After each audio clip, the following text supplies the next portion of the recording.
America आणि Iran यांच्यामध्ये आज पाकिस्तानामध्ये चर्चेची दुसरी फेरी ही नियोजित आहे।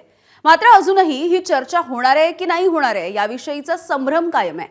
हॉर्मुझच्या सामुद्रधुनीमध्ये अमेरिकेने केलेल्या नाकेबंदीमुळे इराण कमालीचा संतापलाय।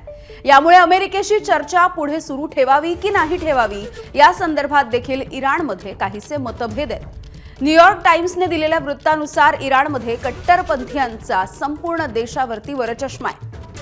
हॉर्मुझमधील अमेरिकेच्या नाकेबंदीमुळे इराणी सैन्य ही चर्चा पुढे सुरू ठेवण्याच्या बाजूने नाहीये।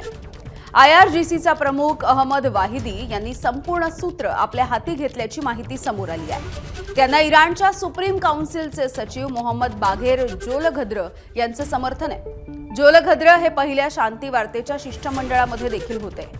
दुसरीकडे मवाळ गटामध्ये अध्यक्ष पेजेस्कियन, अब्बास अराक्ची आणि गालिबाफ या तिघांचा समावेश आहे। या मवाळपंथी गटाला साइडलाईन करण्यात आलेला आहे आणि त्यामुळे इराण चर्चेमध्ये सहभागी होणार आहे की नाही या संदर्भातला संभ्रम अद्यापही कायम आहे।